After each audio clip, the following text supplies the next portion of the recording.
Ang usa sa mga dili gyud nato malalis nga ang Ginoo nag-uban niadtong nagtuman sa gisugo sa ebanghelyo kinig yung conversion of sinners. Makuan ba, mabag-o, mausab ang kinabuhi sa mga tao. Bisag unsa pata kakugihan mo simba, bisag unsa pata kakugihan nga musangyaw, wa gani mahitabo nga conversion pasabot ana dili na tinuod ang imong pagsimba, dili na tinuod ang imong pagsangyaw. Nya unsa may conversion gikan sa pagkamakasasala ngadto sa pagkaway sala. Gikan sa pagkamahigugmaon sa kalibutan ngadto sa pagbiya sa mga butang sa kalibutan. Naaman sa mga magsasangyaw nga daghan kaayog na nadani gani minilyo na sila karon, pero 40 na sang mga datua, 40 na yung dagkua sa ilang mga bahandi. Di gyapon na tinuod. Ngano man tungod kay ang tinuod nga mosunod sa Ginoo maliwat gyud nilang San Pablo, nilang San Pedro ug uban pang mga apostoles. Unsa may ilang kinabuhi? Daghan ba sila kwarta? Dagko kay sila balay? Gitubag. Naa sila yung mga nindot kayo mga sakyanan, apil na ang mga mudagan sa dagat ug mulupad sa hangin. Naa sila na. Wa. Pero ang ilang mensahe milukop sa tibuok kalibutan, dato kay sila sa mga butang nga espirituhanon.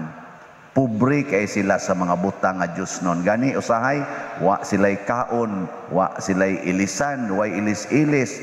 Nagoy usahay nga malunod sila sa dagat. Si San Pablo murag 3 ka adlaw ni siyang nalunod sa dagat nga Ginoo na lang nagluwas niya dito.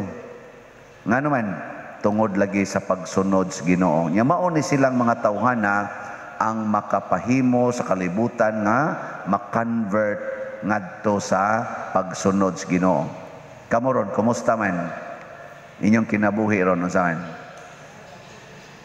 Naka-convert na mo og mga makasasala or nisamot ang makasasala?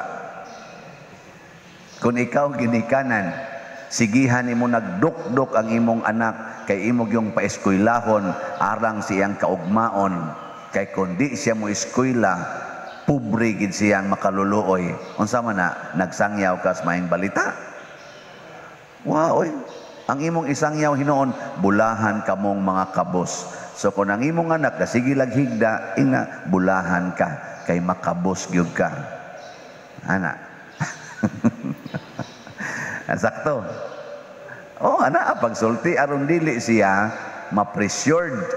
Kay sigihan nimo bangon na diya sa di ka mo eskwela, sa gusto nimo nga magsigin lang ka diyan kon. Standby ka sa gusto ka nga mapobre kag maayo. Ako porti na kong paningkamot kay di ko gusto nga maagian ninyong among kapobre. Ana. Ayaw bulahan kamong mga kabos. Muna dayga ginang imong anak nga di mo eskwela. No dayga maayo. Dayga ba? Ang iba ba siya bang ano? Daygon. Nga naman day og wa sa grado, nagtuo day ka nga di na siya maluwas. Ang kana gid ang pagka-graduate na tog kurso, mahimot ang profesional, mao din ay makaluwas day nato day. Ha? O dili yun. Mao bitaw si San Pablo, nagtan-aw siya sa mensahe ni Kristo atong unang panahon nga nagsigig ingon, kamo mga Hudiyo, mga tigpakaron ingnon mo, kamong mga Parisiyo, tigpakaron ingnon mo. Nagsigi mog padato sa inyong kaugalingon. Sige mog tuman anang mga balaod nga paghugas anang plato, kanang pagpuasa, kanang paghatag anang 10% sa inyong mga kita. Pero ang inyong kasing-kasing naa ang tanang mga kadautan. Sige siyang sulti ana. Gipatay si Jesus sa mga leaders sa mga Hudiyo. Nya matod pa ni San Pablo sa unang pagbasa, na train kay siya sa ilang mga leader. Mao tong faithful sa kaysa silang mga leader. Oy, ang mga apostoles ni Kristo, sila San Pedro, sige masag-ingon nga, kamo mga tigpakaron ingnon, biyain ang inyong sala, porting lagutang San Pablo. Usa siya naglutos sa mga Hudiyo, passionate kay siya kato mga Hudiyo nga nisunod ni Kristo. Mao na nga gitagaan siya og sugo sa iyang mga labaw katong nagpatay ni Kristo. Mo'y nagsugo niya adtua dito sa Damasco, kay tua pa dito yung mga Hudiyo nga nagluklok, nagtago, nga nagsunod sa Ginoo. Iyag yung giadto kay hutdon gikuno niyag papriso og musukol patyon. Babae og lalaki bisag bata ingon ana siya kabangis ngadto sa mga nagsunod ni Kristo. Ngano man tungod kay gitamay niya ang nagsunod ni Kristo, kay dili tinuod ang gisangyaw ni Kristo. Bulahan kamong mga kabos, ibaligya ang tanan ninyong katigayunan o ihatag ngadto ang halin ihatag sa mga kabos. Higugmaa inyong kaaway, kung sagpaon imong pikas aping ipasagpa lang sang pikas. Sakto ka ng pagtulon-ana. Musunod mo ana, kamurong dinhing nanimba online og niya dinhi. Musunod mo ang pagtulon-ana. Na kung mangabit ang imong bana, pasaylua lag kapituan kapito, magsuyop ng imong anak, pasaylua lag kapituan kapito. Bisag patyon pa ka, ihalad ang imong kaugalingon alang kaniya. Sakto na. Huy. Oh, mauna. So ligon kayo og gibarugan si San Pablo nga kini tawhana angay gining patyon og kinisang nagsunod niya nga gasigig sangyaw nga maura gyapong pagtulon-ana, pamatyon tani kay gasabwag sila og daotang balita ngadto sa mga tao. O sana ni? Sakto pa ni? Ana. Pero pagka-convert na ni San Pablo, siya na'y nag-ingon, akong giisip ang akong kaugalingon nga patay na. O kung buhi pa ko karon, dili na ni ako, kung dili si Kristo na ang ni anako. Nahimo na hinuon siyang radical apostle of Jesus. Na siya'y nisabwag, dili na dito sa mga Hudiyo, apil ng dili Hudiyo, siya mo'y nagsabwag katong mga pagano nga mas grabe pagbatasan sa mga Hudiyo, apil na taana. Tungod ni San Pablo, niabot dinhi ang pagtuo, kay naa siya ragi nakasulti ani. Naglalis gud sila si San Pedro ani. Siya ragi nakasulti nga ang mga Hudiyo nga kunuhay pinili nga katawhan sa Dios, dili na maora ang pinili nga katawhan sa Dios. Apil na sad ang mga pagano, ang tanang tao sa kalibutan pulos na katawhan sa Dios ug dunay kahigayunan sa pagkaluwas. Ug mao na ni atong misyon.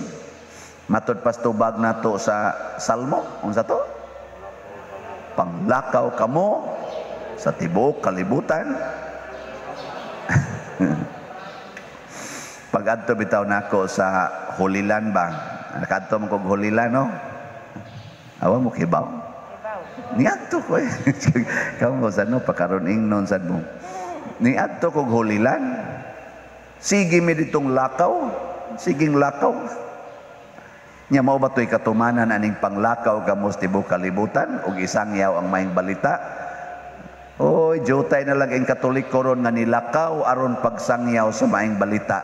Ang kasagaran nato nang lakaw tahapit tibuok kalibutan kay mag-sightseeing, magsigig picture-picture o nya ipost sa Facebook. Nagsigig og lakaw ang mga batan-on, gisuot hapit tanang lugar sa kalibutan, dili aron nga magsangyaw sa maayong balita sa Ginoo, kung dili aron magtagbaw sa ilang mata sa pagsigig tan-aw aning mga binuhat sa Ginoo. Minus na lang ang galakaw ron nga magsangyaw. Gani sa amo ditong linya, ako naman ang na-share ninyo sa usas amo mga linya dito sa kanang mga hagkanan sa Hulilan, labi na gitong linya namo ngadto sa gilubngan ni Kristo. 40 mandaghan ang tao na nag-away ang naglinya kay mag-ilog og kinsay unang makaabot dito, nagsininghagay na murag mga yawa ang mga naw. Nya kunuhay muadto kay nituo ni Kristo. Kamong nanimba sa dinhi, iniglakaw ro ninyo padong sa inyong balay, unsay inyong isangyaw inigabot didto, ang maayong balita o dili? Nikakita ninyo sa inyong mga anak nga nagsige pagligid sa higdaanan, wa gyud mo bangon, unsa may imong isulti? Ug una, bangon na, ana, or I love you. Praise the Lord. Ana, nindota no, inikita nimo sa imong anak, gasige pa ditog higda, nya mao na gyud na iyang kinabuhi, nya mokalit lang kaingon niya, dong, I love you. Mahalingi na, mapugwat na siya. Tinuod akong nabati. Kaya sa una, sige, bako na diha. Oy, nauli na lang kong kasimbahan. Naalagyan mo diha. O, saban mo. Wapa mo'y simba-simba. Ako dire, nauli na lang. Ako lang yapon mo. Buhat ang inyong mga assignment. Unsa mo din hisugoon. Oy, maugan na imong batasan. Wadyo ka kasangyaw maing balita. Daotang balita. Kanang maningil kas utang, maing balita ka na. Imong gisangyaw. Daghana ba kayong kasigig suroy? Usay gani, maapil mi ang nagsuroy, usay, maningil mis utang sa... Nga na bang mga parisyoner ba nga, naay obligasyon? Oy, di na maing balita. Mas may pag magsuroy ming mga pari, magdaas kolekta, niya ipanghatag na mo sa mga kabos. Ana, kana, maing balita na, dili. Nya, buhaton na mo. Kamu kunoy dali sa among lugar be, sige. Wa kay trabaho, wa kay kanya. O man ang imong kolekta, imong isuroy dito para imong ipanghatag. Sige. Testingin ninyo, ilista. kamu kuno dia mga bana be, ilis kuno tabi. Ako nay puyo dia sa inyo, tipon sa imong asawa nya. Ikaw kuno dire. Nya ang imong kolekta ipanghatag ngadto sa mga kabos. Sige, testingin. Nya wa pa jud kay kuyog inihigda nimo kagabi. Sige, testingan na nato. Kaya dili. Oh, na tutong di sa madapa diroy. Nya mo suroy mi nga nami kuyog nga. Sige, sumblay mo kuan. Reklamo. Oy, kaya kay na. Gibuhat na nila ni Cynthia Meribiani, kani San Vicente Ferrer, sila si kaning kuan, Bishop Chopilo Kamumot, pulos-pulos gini, Cynthia Bosco, sila kaning kanap, Vincent de Paul, unsa pa nang mga pari diha, Ignatius of Loyola, Agustin, gipanghatag ginang tanan nilang kolekta ngadto sa mga tao. Nagpuyo gid sila sa tumang kakabos, pero dato sa pagtuo ug dato sa gahom. Matud pa ni Kristo, makabaton mo gahom. Unsa man tong gahoma? Una, pagpapahawa og yawa. Ikaduha, bisan kunog makainom og hilo, di gyud kuno maunsa. Suwaya na kong inom tong muriatic acid doon iniguli na ko dito. Ako tong inom, akong suwaya og tibawa lang ako ninyo ha. Og ako to, suwaya ingon man diri og mutuo mo na ako. Awa mo kabati sa gospel. Ako usbog basa ha. Og kini ang mga timaan sa gahom nga mabatunan nila nga mutuo. Nawa ha? Sa akong ngalan maghingilin silag mga yawa og manulti silag lain-lain nga mga sinultihan. Kung makakupot silag mga halas o makainom silag hilo, dili sila maunsa. Sino nga na? Kita mo diag kubra, kupti ko no be. Kupti niya. Papaak yun. Naon na tog di baka maunsa. Tuom ka kag Ginoo. Di mo mo hibuhatan na. Hadlok mangani mo, ok-ok gani mo siya gid. Ay ok-ok. Anak mangani mo.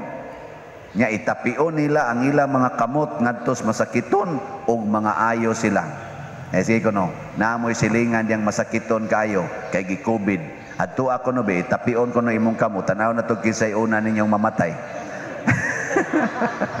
Di na makita mo hikap gani masakiton karon. Di na ta mo hikap oy. No, ayo. Social distancing ko ron. Kami gani, di man gani mi pahilogon og masakiton kay basig mataptan mi or matiwas baka noon sila. Aning ting COVID. Galibog na taron hadlok na kay tas tanan. Pero ngano man kay kuwang lagi tas pagtuo. Kuwang ta sa gitawag og radical faith, radical discipleship. Si San Pablo nagpakita na bisag makasasala kos una, pwede ra gid ay nga mobalik ko ngari sa pagka tinun-an og pagka apostol ni Kristo.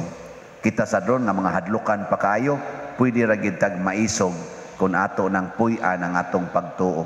Unsa may tumong para masangyaw ang maayong balita. Nganuman kay ang tanang tao pulos gyud giimbitar sa Ginoo ngadto sa langit. Apan kung di na ganita musod og langit, di na ta musunod siyang pulong, maimpierno na ta, di ra sadyapon maguol ang Ginoo. Kay nganuman imbitasyon ra man ang iya. Kita man ang nanginahanglan nga makasud og langit.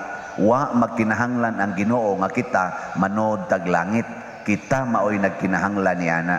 Mao na atong isangyaw.